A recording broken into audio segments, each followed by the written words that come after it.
You are watching the Captain Shorts on the Captain Saver Home DIY channel. 2, 3, etc.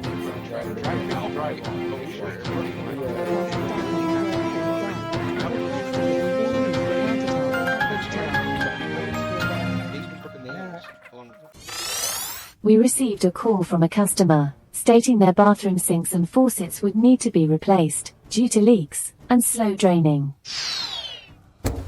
So what we got to do first is get the P-trap off of there, which is going to make at least a decent mess. Oh, that would definitely keep it from going anywhere. Make sure there isn't anything in here, as long as it's not backed up there.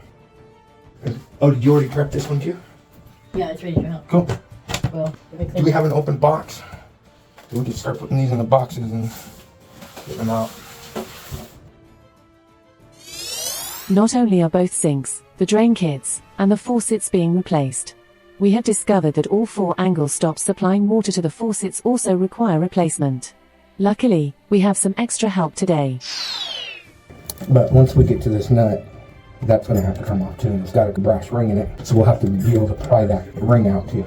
We wouldn't be able to cut all this off because there wouldn't be enough left over, and I try to avoid cutting all that off anyway. So we'll get that vice grips. You can't really cut that ring off because if you end up cutting that ring off, and even if you just nick the copper, that's not going to go on not right and not without it leaking.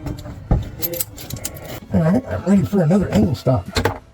Push until you feel resistance, and then push again, and it's at that second click. Then it's in there good. Alright, so now we'll both have a sink. You get that one, I'll do this one. This comes out, right? Yeah, you take the bottom one off, and then you take the cone seal off, leave the other one on, and ever so gently drop the new one on in there, like that. Put your cone seal back on. Where does it go? Cone down, facing down. What you want it to do is you want it to go into the hole. Twist, twist, turn, until there's no more twist, twist, twist, twist, turn.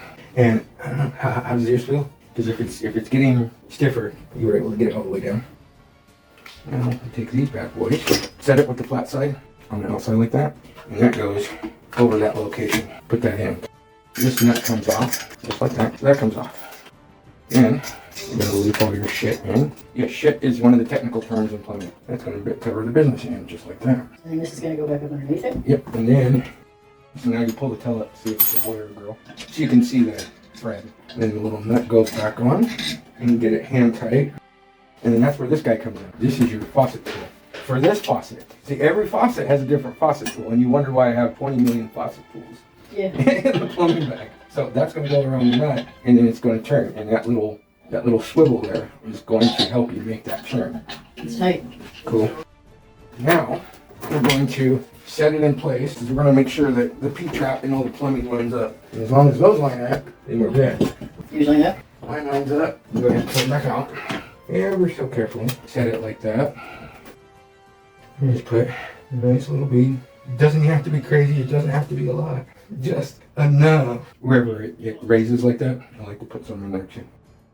Just in case it has something to grab to. So yeah, it doesn't have to be all like we saw it the other day. Yeah. It's just insane. Drain nuts. Okay, so what do you mean by that? Drain nuts? The little white nut thing, thready things? Yeah. Yeah, because it's going to go here. And it's going to what you want it. Yep, just like that. Because when you turn it back over, this is going to go inside the pipe. Then take the drain, flip it around, and you should be pretty close in the neighborhood. Oh, yeah. As far as where it should be laying out at. As long as that's it. We'll use our wipes to clean up any. And then check your other drain nuts, because we want to keep those as loose as possible until we get everything in place. I gotta tighten these things on the valves. Put them in place anyway. Yeah. Now the left one obviously goes on the left angle stop, and then the right hose obviously goes on the right angle stop. You would be surprised how many people don't know that. At least choose not to know that, or choose not to act on that knowledge, or whatever it is. What you want to do when you put your supply lines in, you want to try to put a loop in it so that way it doesn't like bite up. Because when it does, or if it does, then your hose will twist and it sucks. Okay, mine's done. Before we test anything, we want to take these filters off. Anything that may have collected in based on the lack of water pressure is all of a sudden going to be hit with water pressure. So it may dislodge some of the crap that's in the pipe, which would make its way to the faucet. You'll wonder why your faucet isn't working anymore all of a sudden. And it's because that most people don't take the filter out and run the water through it until all the little chunks go in. How does that filter come out? I don't know. It's got a little notch right there. You can use a key, a screwdriver, and then it spins out, yeah. So what now? So now with our angle stopped off, we're going to turn the water back on at the main. We only want to turn the water at the main on about halfway at first. If there's too much pressure and something's not quite right, it'll blow the whole thing out instead of give you a leak. Oh. We get down here with dry hands and check for leaks. So we're good there. Now that we've tested the lines, we can go ahead and open the angle stop. When you open it, you want to open it really slowly, because there's going to be a lot of air that's going to want to push through. Fire dry. Yeah? Yep. Cool. We don't know about the drains just yet, because we don't have enough water going through the drains yet. And we want to make sure that any chunks come out of the faucet. Now, we can put our Filter in. little filters back in. It doesn't take anything to put those in. And of course, you don't want to tighten it too much. Now we can test the drain. Mine's good. I'm good. My water off? Yep. Alright. And there we go. Woo-hoo. Now we're talking on the outside, huh? Yep. The silicone functions as a waterproof barrier, preventing water from traveling under the lip of the sink, which would create water damage inside the cabinet.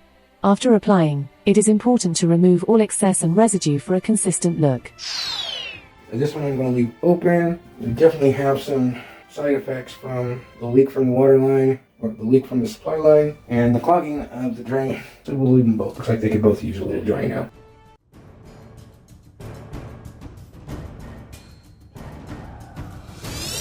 The captain, Janice, Bubba Joe, and myself will return.